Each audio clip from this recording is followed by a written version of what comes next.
ครับคุณผู้ชมอยู่กับผมอาร์มอีกแล้วนะครับวันนี้เนี่ยผมก็จะมาแนะนำเด็กอวดารด็อบบี้นะครับแบบที่ใส่โกลเด้นสนิทเข้าไปด้วยก็ตัวเด็กก็จะไม่มีอะไรเปลี่ยนมากนะครับผมก็มีโกลเด้นสนิทกับออฟกราสเพิ่มขึ้นมาอันนี้เด็กมันก็จะกึ่งเป็นเหมือนสเปลด็อบบี้กับอวดารด็อบบี้นะครับผมก็คือเป็นกึ่งด็อบบี้สายเวทด้วยก็เวลาที่เราเจอเฮอร์เมโอนี่เนี่ยตอนนี้คือเราไม่ต้องกลัวแล้วนะครับเมื่อก่อนเราเล่นอวดารด็อบบี้เนี่ยเราก็ต้องแบนตัวที่ไม่มีซัมมอนใช่ไหมแต่ตอนนี้เนี่ยบอกเลยว่าใส่ได้หมดครับผมมาได้เลยเพราะว่าตอนนี้เนี่ยถ้าเราเล่นหลบเก่งๆนะครับบอกเลยว่าเฮอร์เมโอนี่จะกลัวเรามากครับก่อนจะไปเริ่มเกมเพลย์นะครับผมก็มีเทคนิคเล็กๆน้อยๆเพิ่มเติมนะครับซึ่งผมก็เพิ่งรู้เมื่อไม่นานมานี้เองครับช่วงก่อนที่จะรีซีซั่นนั่นก็คือการเดินใบนี้ครับเราสามารถกดเดินไปมุมหนึ่งแล้วเปลี่ยนทิศทางเนี่ยภายใน1 วินาทีได้โดยที่ไม่เสียโมครับเดินแล้วก็เนี่ยเหมือนเราเดินหลอกให้เขาแบบแกล้งปาสกิลได้อะไรอย่างเงี้ยครับเนี่ยผมเพิ่งรู้เลยเนี่ยอย่างเงี้ยสำหรับใครที่ยังไม่รู้ก็ตอนนี้คุณก็รู้เหมือนผมแล้วครับแต่ใครที่รู้แล้วนี่ทำไมคุณไม่มาบอกผมครับ หยอกเล่นนะครับหยอกเล่นก็ประมาณนี้ครับแล้วเดี๋ยวเราไปดูเกมเพลย์กันเลยโอเคครับวันนี้ผมก็เตรียมมาทั้งหมด5 เกมด้วยกันนะครับผมค่อนข้างเยอะเลยเพราะว่าผมอยากเอามาแบบว่าเจอทั้งสายเวทเจอทั้งสายซัมมอนนะครับจะได้รู้ว่าถ้าเจอเวทต้องเล่นประมาณไหนเล่นซัมมอนเจอซัมมอนเล่นประมาณไหนเล่นซัมมอนเจอซัมมอนก็เล่นเหมือนเดิมนั่นแหละครับเป็นตาแรกก็เจอเบลาทิกนะครับเหมือนเดิมครับเก็บสแต็กอวดาคล้ายๆเหมือนเดิมเลยแล้วก็มีโกลเด้นสนิทไปวิ่งมาเราก็จะใช้มูฟได้แบบไม่อั้นนะครับเก็บผมเมื่อกี้ผมวาร์ปไปเก็บตัวโกลเด้นสนิทด้วยนะครับคือถ้าเราเก็บโกลเด้นสนิทเนี่ยเราจะได้การ์ดมูฟมา3 ใบครับแล้วก็มานา1เวลาโกลเด้นสนิทเลือดต่ำกว่าครึ่งหลอดเนี่ยเราจะสามารถเดินไปเก็บได้ประมาณนี้ครับ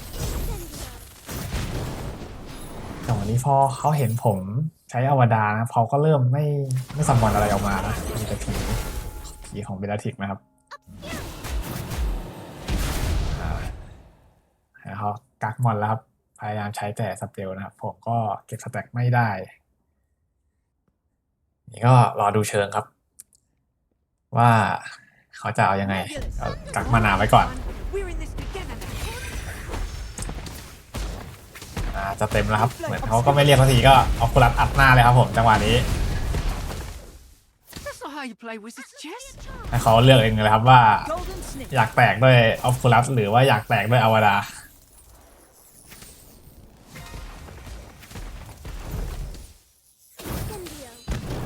บิงมาเก็บตัวโกลเด้นสนิทครับก็อัดหน้าต่อเลยครับไม่สนใจครับ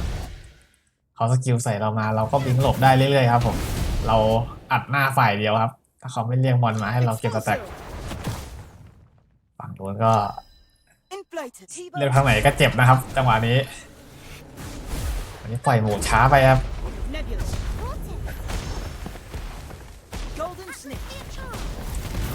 โกลเด้นสนิทครับเรียกแฮกกิตออกมาบิงหลบสกิลเห็นไหมครับอ๋อสกิลเราไม่ได้ครับบิงหลบอีกแล้วครับสตันเอาคืนครับจังหวะนี้นะครับ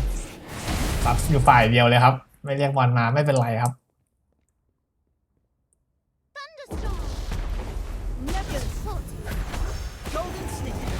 เปิดหมอกอีกแล้วครับนี่ครับผีมาให้เราเก็บสแต็กแล้วครับจัดเลยครับครบ4 สแต็ก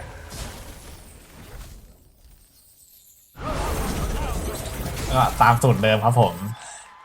ยิงไปอัดหน้าต่อที่เกมที่2ครับ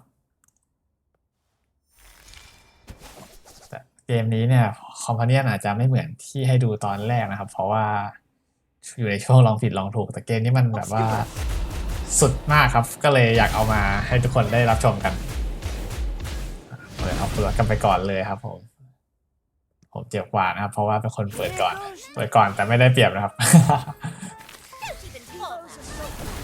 ก็เดี๋ยวเป็นซาเนฟนะครับ ก็พยายามจะเคลียร์เควินนะแต่ว่า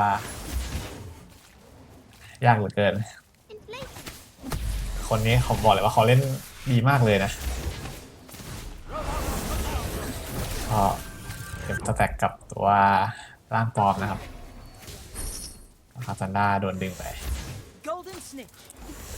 ไม่เป็นไรครับ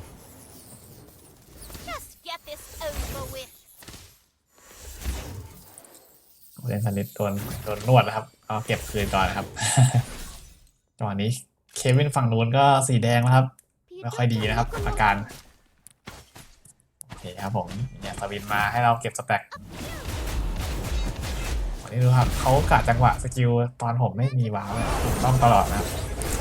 คือเล่นดีมากเลยครับฝั่งนู้น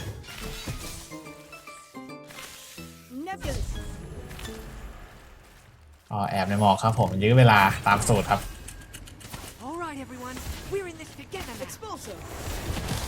โดนตะลุมบอลครับปิดมุมสแต็กต่อครับแบบนี้ก็3สแต็กพยายามจะเคลียร์ดูครับเห็นไหมครับเขาจังหวะเขาดีมากเลยครับแบบว่าสกิลมาในจังหวะที่ผมหลบไม่ได้ครับตลอดเลยเล่นดีมากเลยก็ข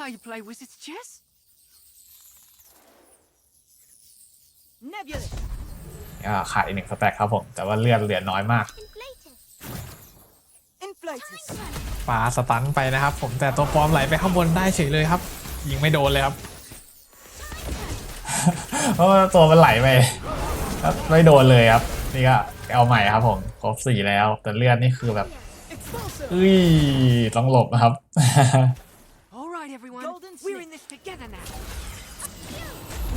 โอ้ย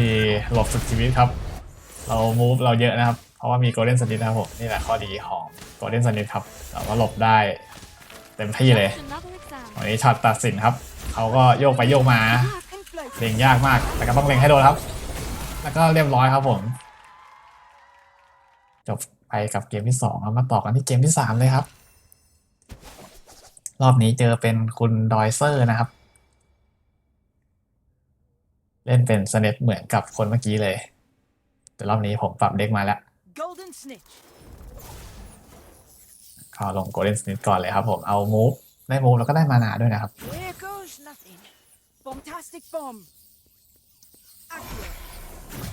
็โดนดึงไปนะครับโกลเด้นสนิทก็เลยบิงมาเอาระเบิดไปครับแลกๆกันไปจังหวะนี้ก็ยังเชิงกันนะครับต่างคนต่างกักมานาครับทีนี้ผมก็ดูแล้วเนี่ยผมคิดว่าเขาน่าจะไม่น่าจะลงอะไรมาให้ผมเก็บสแต็กแล้วก็เลยคิดว่าเดี๋ยวจับหน้าเลยครับผมอย่างแรงเลยครับคอมโบนี้เวลาสวนคืน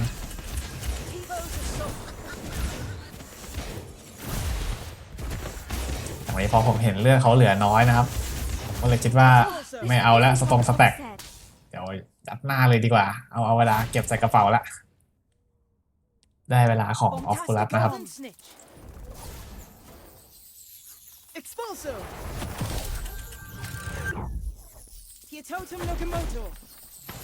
สวินมาครับ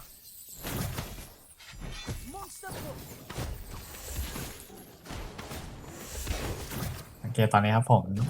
ลังเลอยู่นะครับว่าจะอวดาหรือจะออฟฟูลัสดีนะครับก็เลยยังไม่ใช้สกิลอะไรเลยนี่ก็ตัดสินใจแล้วครับออฟฟูลัสไปครับก็โยกไปโยกมาครับผมหลบซ้ายหลบขวาโดนตันครับเขาออฟฟูลัสมาผมก็กางหูรอเลยครับหลบบอลไปครับจังหวะนี้แต่เขาหมอกยื้อเวลาแต่ว่าหมอกพลาดครับไม่เป็นไรครับโหเล่นสนิทมาครับผมเอามูฟเพิ่มครับเราเดินโยกไปโยกมาครับโคตรปวดเลยครับตัดไปออฟฟูลัสดันหน้าต่อครับจังหวะนี้ปุ๊บโยกมาข้างล่างต่อเก็บลูกแก้วแล้วก็ไปต่อเลยครับเก็บลูกแก้วเก็บโกลเด้นสนิทนะครับเรียบร้อยครับผมจบไปครับมาต่อกันอย่างรวดเร็วนะครับเกมนี้เจอกับเฮอร์ไมโอนี่นะครับเดี๋ยวจะให้ดูนะครับว่าเด็กนี้มันเป็นฝันร้ายของเฮอร์ไมโอนี่ยังไงนะครับคือถ้าเป็นเฮอร์ไมโอนี่สายวิดแบงเนี่ยเราหลบเก่งๆคือเขาจะท้อเลยครับวิดแบงวิดแบงลมรัวๆ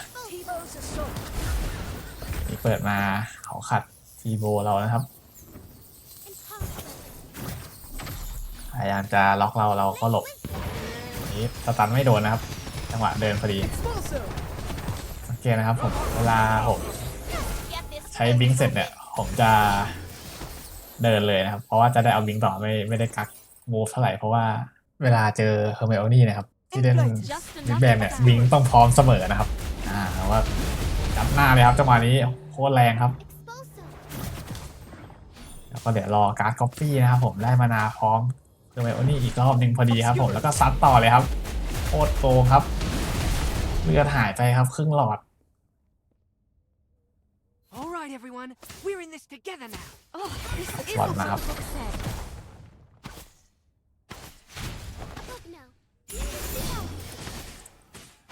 เอาวาดาเคลียร์ลอนโชว์กันหนึ่งทีครับ My wizard's chess?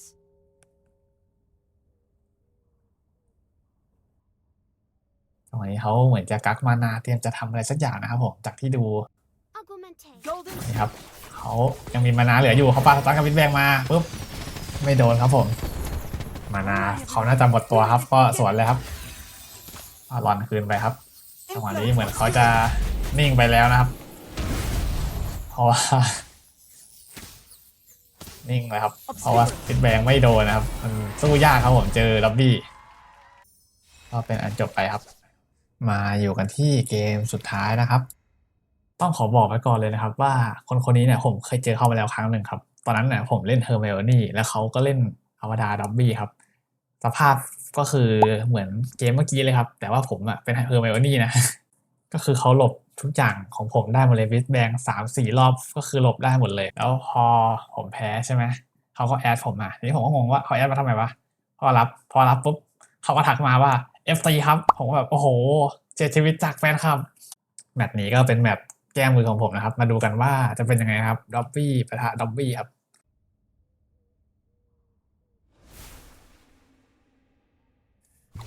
เปิดมาโยนยาใส่ก่อนเลยครับทักทายครับผม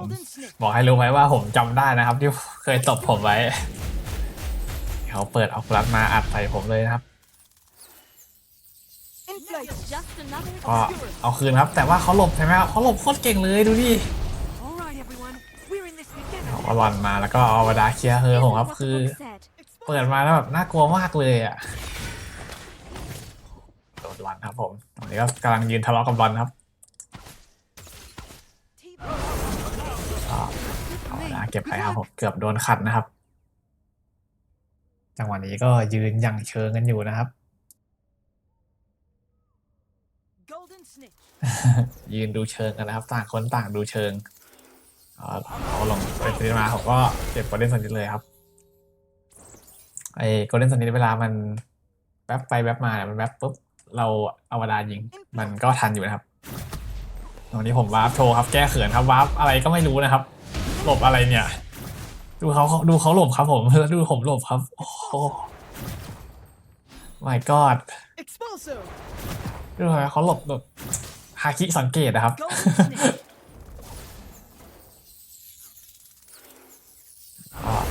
มันเป็นสลิปมาครับเรียบร้อยครับผมโดนเก็บเช่นกัน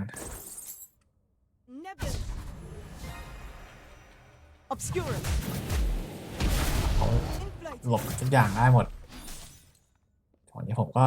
พยายามจะเอาวาดาใส่เขานะครับกะให้เขาวาร์ปหนีแต่ว่าเขาไม่ได้วาร์ปเขาเดินคือดูช็อตนี้ดีๆนะครับเขาวาร์ปใช่ไหมครับผมเอาวาดาใส่โดนล็อบบี้ครับผมได้มา1 ตัวแตกด้วยนะครับก็คือไอ้ล็อบบี้เนี่ยเวลาเราวาร์ปเห็นไหมครับเราเอาวาดาใส่เราได้สแต็กนะครับอันนี้บางคนอาจจะยังไม่รู้คือถ้าเกิดอยากจะหลบเอาวาดาโดยใช้บิงของล็อบบี้เนี่ยต้องหลบภายในวินาทีที่แบบเป๊ะจริงๆครับผมแล้วฝั่งโน้นถึงจะไม่ได้สแต็กครับเก็บโกลเด้นเซตไปครับผมมาแล้วครับสแต็กที่4แต่เลือดค่อนข้างตามนะครับโดนออฟคูลัสยัดรัวๆครับตอนนี้อวดาไม่ทันครับจริงๆจะยืนแทงแล้วก็กะจังหวะตอนที่เขากลับไปแล้วเราอวดารอก็ได้นะครับแต่ว่าผมไม่ค่อยชัวร์นะถ้าเกิดพลาดมาจะเปลืองเลือดเยอะผมก็เลยเลือกที่จะวาร์ปแล้วออกมายิงแทน ว่าอยากเอาชัวร์นะครับ เพราะว่าเป็นแมตช์แก้มือนะครับผมต้องเอาจริงกันหน่อย Done for. ดูเขาหลบทุกอย่างได้หมดเลยครับ Nebula. คือหลบเก่งมากเลยคนนี้ผมแบบยอมเลยครับ Golden Snake. Expulsive. เอาแฮกิตมานะครับผมก็เอาวดาไม่ได้นะครับติดแฮกิต T-Bo's assault. พยายามเอาทีโบเคลียร์รถมอไซค์แฮกิตนะครับเรียบร้อยครับรถแตกจังหวะนี้มาไปเอาเวลาปุ๊บไม่ทันนะครับ แต่ฝั่งนู้นยังไม่ครบ4 แซกครับ แต่ว่าออฟคูลัสใส่รัวๆเลยครับ อันตรายมากครับ เวลาก็เริ่มนับถอยหลังนะครับเลื่อนเริ่มลดต้องยิงให้โดนครับให้เขาหลบทันนะครับ คือหลบหลบเก่งมาก คือแบบรีเฟกเขาคือไวมากครับผมอันนี้ก็ยังเชิงครับคิดว่าจะทำยังไงดีให้โดนนะครับ